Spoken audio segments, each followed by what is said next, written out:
Hello, my dear students. Welcome to Vedanta Telangana 9th and 10th. This is Gayatri Patel. So, students, మనకి ఎంతసేపు ఒక exam వచ్చిందనంటే మన main focus అంతా కూడా maths, science, social ఇలాంటి subjects మీద ఎక్కువగా పెట్టేస్తాం. అండ్ టైం కూడా వీటికే ఇస్తాం. ఎవరైనా టైం టేబుల్ ప్రిపేర్ చేసుకునేటప్పుడు కూడా లాంగ్వేజెస్ కి అసలు టైం కేటాయించిన స్టూడెంట్స్ కూడా ఉన్నారు. ఎందుకంటే వాళ్ళు అదంత ఇంపార్టెంట్ కాదు, లేకపోతే నేను ఏదో రాసేస్తాను, ఎలాగోలా నేను రాసేస్తాను అన్న ఒక ఫీలింగ్ లో వాటి మీద కాన్సన్ట్రేట్ చేయరు. అండ్ మోర్ ఓవర్ ఏమవుతుంది, మనకి వీటికి ఎంత పేపర్ కి మీరు ఎగ్జామ్ రాస్తారో, ఎన్ని మార్క్స్ ఎగ్జామ్ రాస్తారో అంతే టైం అంతే మార్క్స్ మనకి లాంగ్వేజెస్ పైన కూడా ఉంటది. మరి ఇలాంటి ఇంపార్టెంట్ సబ్జెక్ట్స్ ని మనం నెగ్లెక్ట్ చేయడం కరెక్టా? సరే, అట్లా కరెక్ట్ కాదు, ఇంత ఇంపార్టెన్స్ ఉంది వీటికి అని అనుకున్నప్పుడు మరి వీటిని మనం ఎలా ప్రిపేర్ అవ్వాలి, ఎలా ఫోకస్ చేయాలి ఒక ఎగ్జామ్ పర్పస్ లో మనం ఈ లాంగ్వేజెస్ పైన అనేది వీడియోలో చూద్దాం. ఒకవేళ మీరు ఈ వీడియో ఫస్ట్ టైం చూస్తున్నట్లయితే మీరు ఈ ఛానల్ కి కొత్త, సో వెంటనే మన ఛానల్ ని లైక్, షేర్ అండ్ సబ్స్క్రైబ్ చేసేయండి. దాట్ మన వేదాంత తెలంగాణ 9th and 10th లో తెలంగాణ బోర్డుకి సంబంధించిన 9th క్లాస్ అండ్ అలాగే 10th క్లాస్ సిలబస్ ని మనం డిస్కస్ చేద్దాం. టోటల్ హోల్ కంటెంట్ అంతా ఒకే ఛానల్లో ఉంటుంది కాబట్టి you will find lots of updates and అలాగే so much you will find it so much helpful. So వెంటనే సబ్స్క్రైబ్ చేసేయండి. అండ్ వితౌట్ వేస్టింగ్ టైం మన వీడియోలోకి వెళ్ళిపోదాం. సో జనరల్ గా మనకు ఉండే మిత్స్ ఏంటంటే, ఇప్పుడు ఒక లాంగ్వేజెస్ తీసుకుంటే లాంగ్వేజెస్ అంటే ఏముంది, ఒక చాప్టర్ ని లేకపోతే ఒక క్వశ్చన్ ని తీసుకొని మగప్ చేయడమే కదా, ఒక ఎగ్జామ్ ముందు రోజైనా నేను చేసేస్తా దాన్ని అని అనుకుంటారు. లేదంటే ఇంకొక పాయింట్ ఏంటంటే, గ్రామర్ ఉంటుందిరా దాంట్లో చాలా కష్టం, కాలికేస్తారు తలకేస్తారు, తలకేస్తే కాలికేస్తారు. సో ఇవన్నిటిని పట్టించుకుంటే మన బుర్ర పాడైపోతుంది. ఆ టైం ఏదో మనం scoring subject like maths, science ఇట్లాంటి వీటి మీద పెడదామన్న ఫీలింగ్ లో ఉంటారు.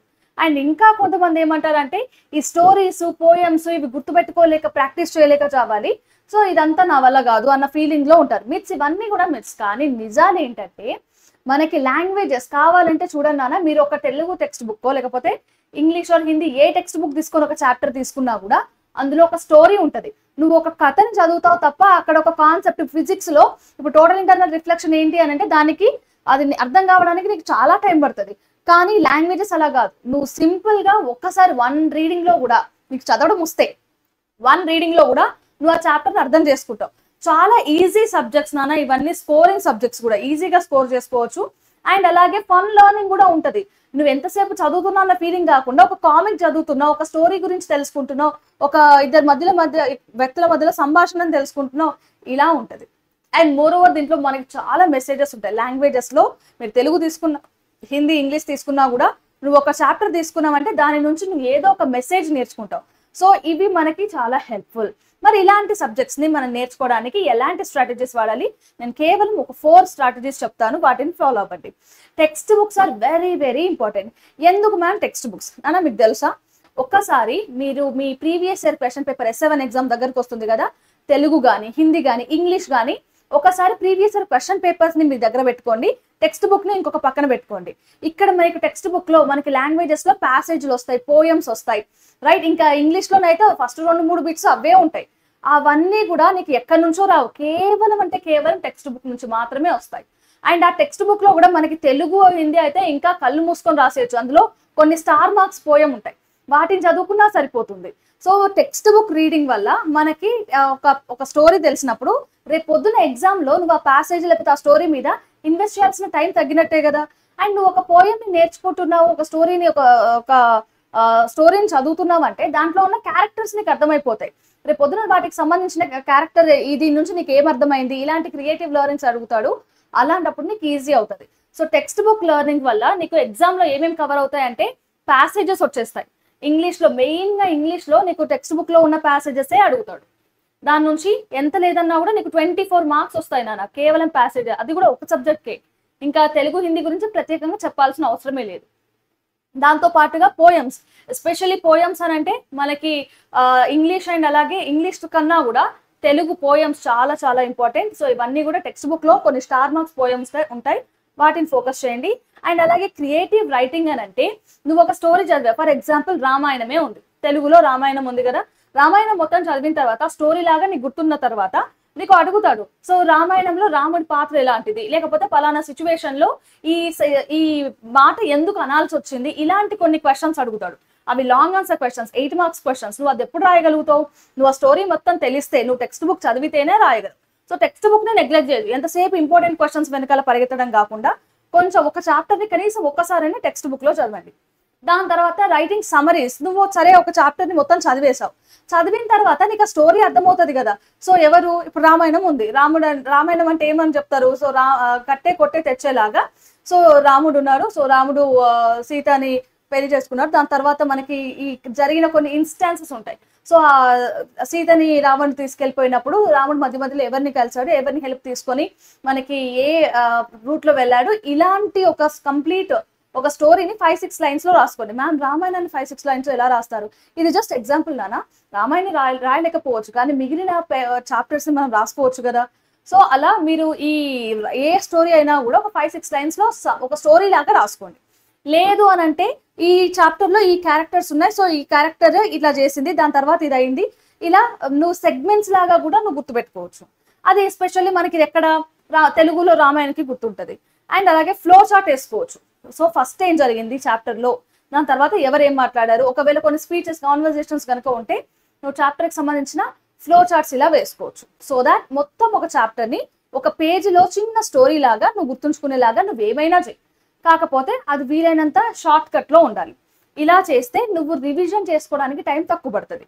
అండ్ మోర్ ఓవర్ నానా, ఎంతసేపు మనకి లాంగ్ ఆన్సర్లు టెక్స్ట్ బుక్ మీద ఫోకస్ మాత్రమే కాకుండా గ్రామర్ చాప్టర్ అయిపోయిన తర్వాత గ్రామర్ ఉంటుంది కదా, అది very very important. Major part అనేది మనకి లాంగ్వేజెస్ లో గ్రామర్ మీద ఉంటుంది. సో గ్రామర్ అని అంటే మనకి భయం అవుతుంది, ఎందుకు రూల్స్ ఉంటాయి, కొన్ని స్పెల్లింగ్ మిస్టేక్స్ ఉంటాయి, వీటన్నిటిని మనం కవర్ చేయలేము అని.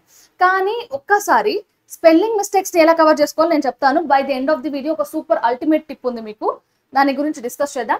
బట్ ఇంగ్లీష్ లో నువ్వు దేని మీద ఫోకస్ చేయాలి? ఆర్టికల్స్ అని, టెన్సెస్ అని, reported speech like direct speech, indirect speech, active voices, passive voice, ఇలాంటివన్నీ కూడా మనకి ఫోకస్ చేయాల్సి ఉంటుంది ఇంగ్లీష్ లో. ఇది కేవలం ఇంగ్లీష్ వరకే, రైట్? అండ్ మిగిలిన తెలుగు అండ్ మీరు హిందీ నానా ఒకటి నేర్చుకుంటే ఆటోమేటిక్గా అదే రూల్ ని హిందీకి వాడొచ్చు. తెలుసా మీకు ఆ విషయం? సందులు నేర్చుకున్నారు, సందులు తెలుగులో ఉంటది అండ్ అలాగే హిందీలో ఉంటది. అవే సందులు ఉంటాయి, అదే రూల్ ఉంటది. కాకపోతే లాంగ్వేజెస్ నువ్వు రాసే తెలుగులో కానీ ఇలా రాస్తావు, ఇంగ్లీష్ లో కానీ హిందీలో ఇంకో రకంగా రాస్తావు, అంతే తప్ప అక్కడ రాసే పద్ధతి వేరు, లిపి వేరు ఉంటది. కానీ మొత్తం మీద రూల్స్ అన్ని సేమ్ ఉంటాయి. కాబట్టి నువ్వు ఒక్క దాంట్లో నేర్చుకున్న రూల్ ని ఇంకొక దాంట్లో ఈజీగా అప్లై చేయవచ్చు. సందులు కానీ, సమాసాలు కానీ, కొన్ని గ్రామర్ రూల్స్ కానీ, ప్రకృతి వికృతి కానీ, ఇలాంటి పదాలన్నింటినీ కూడా నువ్వు రెండింటికి అప్లై చేయొచ్చు. కాబట్టి కొంచెం ఫోకస్డ్ గా కనెక్ట్ చేసుకుంటూ నేర్చుకోండి. జనరల్ గా ప్రకృతి వికృతి ఉంటుంది, మన డైలీ యూజ్ లో కొన్ని వాడే పదాలు ఎలా ఉంటాయి, సో జనరల్ గా అది యాక్చువల్ గా పదం ఏంటి, ఇలాంటివి కనుక్కుంటూ మీరు కనెక్ట్ చేసుకుంటూ నేర్చుకుంటే అది ఎక్కువ రోజులు గుర్తుంటుంది. అంతేగాని ఇది నేను నేర్చుకోవాలి అని బటిఫై చేస్తే, మగ్గప్ చేస్తే అది గుర్తుండదు, ఎక్కువ రోజులు గుర్తుండదు. సో అర్థం చేసుకోవడానికి ట్రై చేయండి రూల్స్ ని. ఇంకొకటి క్రియేటివ్ పార్ట్, ఇది ఒక సపరేట్ స్పెషల్ ఇంపార్టెన్స్ ఉంటుంది దీనికి. మనకి తెలుగులో కానీ లేకపోతే ఆల్ లాంగ్వేజెస్ లో ఒక బిట్ ఉంటుంది. అయితే లెటర్ రైటింగ్ అడుగుతాడు, లేకపోతే నువ్వు ఈ చాప్టర్ లో పలానా క్యారెక్టర్ గురించి రాయండి అని అంటాడు, లేకపోతే పలానా టాపిక్ మీద ఒక వ్యాసం లాగా ఎస్సే రాయండి అని అంటాడు. సో వీటన్నిటికీ కూడా నీకు ఓన్ గా నాలెడ్జ్ ఉండాలి. ఓకే, కొన్ని చిన్న చిన్న ఫార్ములాస్ తెలిస్తే, ఫర్ ఎగ్జాంపుల్ లెటర్ రైటింగ్ లో ఫార్మాట్ తెలిస్తే నువ్వు ఏ లెటర్ అయినా నువ్వు రాసేయచ్చు. ఓకే, అండ్ అలాగే ఒకవేళ నీకు జనరల్ గా ఒక చాప్టర్ చదివినప్పుడు దాంట్లో పలానా క్యారెక్టర్ గురించి రాయండి అని అన్నప్పుడు నువ్వు ఒక చాప్టర్ కి కనెక్ట్ చేసుకుంటూ పాయింట్స్ ని రాసేయచ్చు. అది ఎంత షార్ట్ గా అడిగినా ఎంత లాంగ్ గా అడిగినా నువ్వు రాసేస్తావు. అండ్ దాంతో పాటుగా మనకి ఎస్సేస్ అడుగుతాడు, లైక్ ఒక స్వాతంత్ర సమరయోధుడి గురించో, లేకపోతే ఆన్ August 15 గురించో, లేకపోతే పలానా ప్లేస్కి వెళ్ళినప్పుడు నీ ఎక్స్పీరియన్సెస్ గురించో, ఇలాంటి కొన్ని క్రియేటివ్ రైటింగ్స్ ఉంటాయి. సో దీన్ని కొంచెం ఒక 4-5 మోడల్స్ చదివితే ఎలా రాయాలి అన్న ఒక క్లారిటీ నీకు వస్తుంది. సో వీటి మీద ఫోకస్ చేయండి, సరిపోతుంది క్రియేటివ్ పార్ట్ పైన, right? And the last but not least, so today's tip ఏంటంటే, మ్యామ్ ఇవన్నీ చేయడం ఓకే, మాకంతా ఫైన్, బట్ నేను ఎంత రాసినా కూడా నాకు మార్క్స్ పోతాయి. మార్క్స్ పోవడం అంటే, నేను ఇప్పుడు ఫర్ ఎగ్జాంపుల్ ఒక విద్య అని రాయాలనుకుంటున్నాను. సో ఫస్ట్ దానికి బదులు సెకండ్ దా రాసిన నాకు టీచర్ ఒక రౌండ్ ఆఫ్ మార్క్ పెట్టి దానికి మనతో కొత్త మార్కులు కట్ చేసింది. సో స్పెల్లింగ్ మిస్టేక్స్ జరుగుతున్నాయి, అది ఏ లాంగ్వేజ్ అయినా కూడా. నేను ఎంత క్రియేటివ్ గా రాద్దాం అనుకున్నా కూడా ఈ స్పెల్లింగ్ మిస్టేక్స్ అయ్యే వరకు నేను 5 మార్క్స్ ఆన్సర్ రాస్తే నాకు ఓన్లీ 2 మార్క్స్ లేకపోతే 3 మార్క్స్ వస్తున్నాయి ఈ స్పెల్లింగ్ మిస్టేక్స్ వల్ల. వీటిని ఎలా కవర్ చేసుకోవాలి అని అంటే, దీనికి కూడా ఒక అల్టిమేట్ వే ఉంది. నువ్వు జస్ట్ 1 వీక్ ఫాలో అయితే సరిపోతుంది. ఏం చెయ్యాలి? నువ్వు ఫస్ట్ మీ మమ్మీనో డాడీనో లేకపోతే మీ సిబ్లింగ్స్నో ఎవరినో ఒకరిని తీసుకొని ఈ 3 టెక్స్ట్ బుక్స్ ఇచ్చి దాంట్లో ఈచ్ అండ్ ఎవ్రీ దాని నుంచి ఒక 5 మినిట్స్ డిక్టేట్ చేయించుకో. ఆ డిక్టేట్ చేసిన దాన్ని నువ్వు రాయి. ఓకే, ఫిజిక్స్ సారీ ఇంగ్లీష్ ఒక 5 minutes, తెలుగు ఒక 5 minutes, హిందీ ఒక 5 minutes, ఇలా డిక్టేట్ చేయించుకొని రాసిన కంటెంట్ ఉంటుంది కదా, అది టెక్స్ట్ బుక్ లో చూసుకుంటూ నీది నువ్వే కరెక్ట్ చేసుకో. లేదు మ్యామ్ నా మిస్టేక్స్ నాకు తెలియట్లేదు అని అనుకుంటే మమ్మీ డాడీ ఇంట్లో ఎవరైనా సిబ్లింగ్స్ ఉంటారు కదా, వాళ్ళ చేత కరెక్ట్ చేయించుకో. లేకపోతే మన ట్యూషన్స్ టీచర్స్ ఉంటారు కదా, ఫస్ట్ ఒక 5 to 10 minutes అయినా ఎనఫ్. మాక్సిమం అయితే 15 minutes, ఎవ్రీ సబ్జెక్ట్ కి 5 minutes ఉంటే బెటర్. సో ఇలా డిక్టేట్ చేసి రాసిన తర్వాత ఫస్ట్ డే నీకు చాలా మిస్టేక్స్ పోతాయి. ఆ మిస్టేక్స్ అన్నిటిని నువ్వు రెక్టిఫై చేసుకోవచ్చు కదా. రెక్టిఫై చేసి అదే రోజు రెక్టిఫై చేసుకో, ఇది ఇలా కాదు ఇలా రాయాలి, దీనికి ఇక్కడ ఒత్తు రాదు ఇక్కడ వస్తుంది, దీనికి దీర్ఘం ఉన్నది నువ్వు దీర్ఘం రాయలేదు, ఇలాంటి టర్మ్స్ అన్నిటిని కూడా నీకు తెలుస్తుంది. అట్లా 1 day 2 day 3rd day 4th day అయిపోయిన తర్వాత 5th day నీ మిస్టేక్స్ ఎంతో కొంత తగ్గుతాయా లేదా. సో దానివల్ల నీ రైటింగ్ ప్రాక్టీస్ అవుతుంది. సో ఫస్ట్ ఆఫ్ ఆల్ నీకు రైటింగ్ ప్రాక్టీస్ లో ఇంకా బెటర్మెంట్ రావాలి అని అంటే రీడింగ్ తెలియాలి. సో నువ్వు ఒక లెటర్ ని ఒక సెంటెన్స్ ని మిస్టేక్స్ లేకుండా చదవగలిగితే అప్పుడు ఎక్కడ ఇప్పుడు అవతల వాళ్ళు మాట్లాడినప్పుడు విన్నప్పుడు ఆ ప్రొనౌన్సియేషన్ ని బట్టి నువ్వు కరెక్ట్ గా రాయగలుగుతావు.